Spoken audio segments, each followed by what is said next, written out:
নমস্কার, আপনারা দেখছেন হাওড়া সংবাদ ইউটিউব চ্যানেল। আজ শুক্রবার 13 তারিখ। শুরুতে দেখে নিন আজকের হেডলাইন।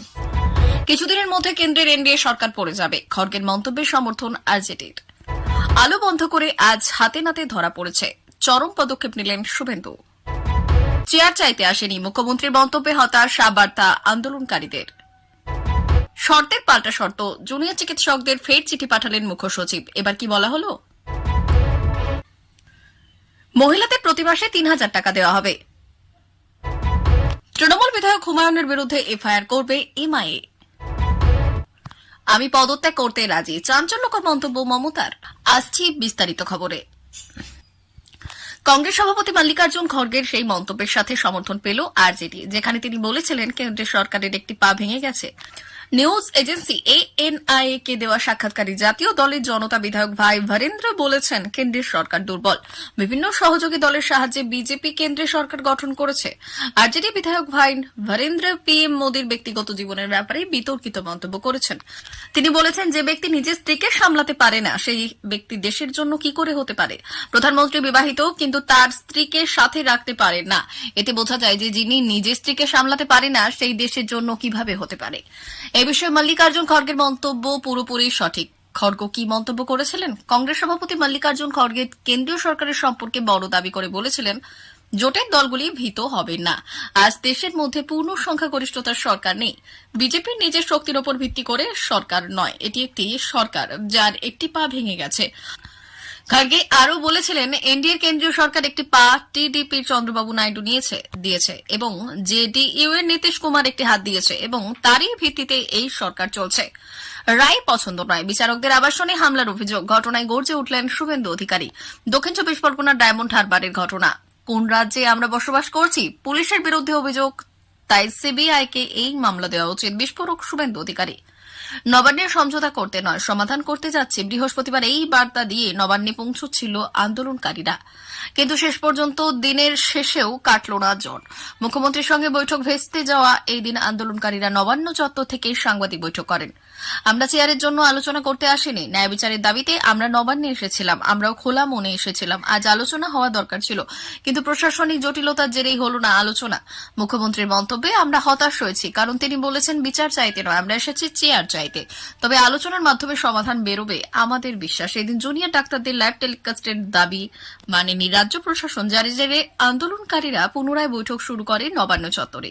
নবান্নের সভা মঞ্চে শেষ পর্যন্ত 30 জনকেই বৈঠকে অনুমতি দিলেও লাইভ স্ট্রিমিং এর নবান্নের সভামঞ্চে শেষ পর্যন্ত 30 জনেই বৈঠকে অনুমতি দিলেও লাইভ স্ট্রিমিং এর দাবি মানেনি রাজ্য। অন্যদিকে জুনিয়র ডাক্তাররা তাদের দাবিতে অনড় থাকায় জটিলতা আরও বাড়ছে বলে মনে করা হচ্ছে। এদিকে মুখ্যমন্ত্রী ডাক্তারদের স্পষ্ট বার্তা দিয়ে বললেন, আন্দোলনের ফলে ইতিমধ্যে 27 জনের ওপর রোগীর মৃত্যু হয়েছে। কিডনি, কার্ডিয়াক অনেক রোগী দিনের পর দিন বিনা চিকিৎসায় রয়েছেন। 32 দিন ধরে অপেক্ষা করেছেন রোগীরা। দুর্ঘটনায় মারা গিয়েছেন অনেকে। অনেক সিনিয়র ডাক্তারদের কাজকে শ্রদ্ধা করি, আমি অনুরোধ করছি ডাক্তাররা কাজে ফিরুন। হাত জোড়ে জুনিয়র ডাক্তারদের কাজে ফেরার আহ্বান জানান মুখ্যমন্ত্রী। অনেক ধৈর্য করেছি, এবার কাজে যোগ দিন।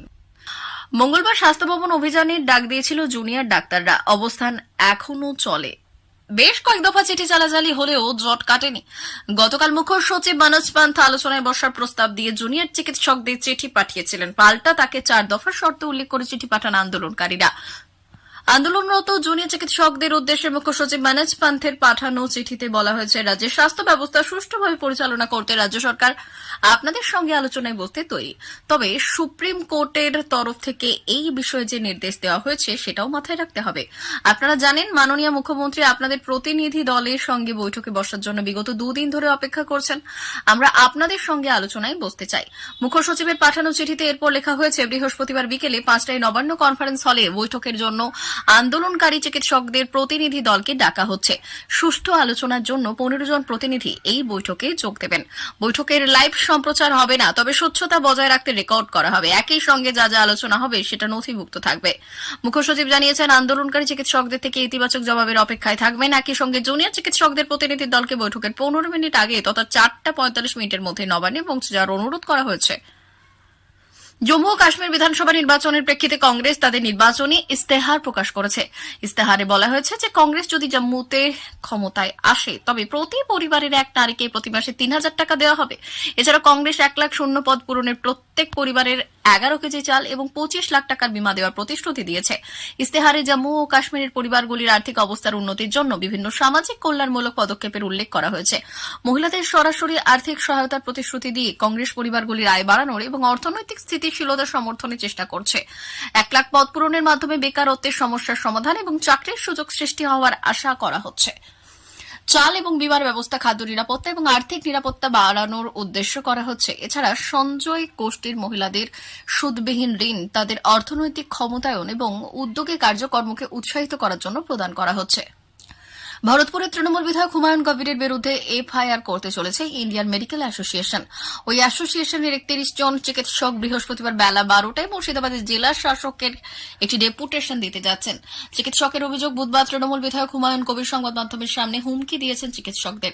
প্রসঙ্গত, গতকাল আন্দোলনরত ডাক্তারদের সরাসরি হুঁশিয়ারি দিয়েছিলেন তৃণমূল বিধায়ক হুমায়ুন কবির। তিনি বললেন, ডাক্তাররা শুধু নিজেদের স্বার্থ দেখলে আমরাও মানুষের স্বার্থ রক্ষায় এবার রাস্তায় নামব। ডাক্তাররা সরকারি ভাতা বেতন নিচ্ছেন, মানুষকে পরিষেবা দেওয়া তাদের দায়িত্ব। সেই জায়গায় আমরা হাত নিলে তখন কি করব? একজনকে ধর্ষণ করে খুন করা হয়েছে, অপরাধীর শাস্তি আমরাও চাই, কিন্তু সেটা নিয়ে দিনের পর দিন পরিষেবা বন্ধ করলে প্রতিরোধের অধিকার আমাদেরও আছে। সাধারণ মানুষ মরছে, তাহলে ডাক্তাররা সুরক্ষিত থাকবে কেন?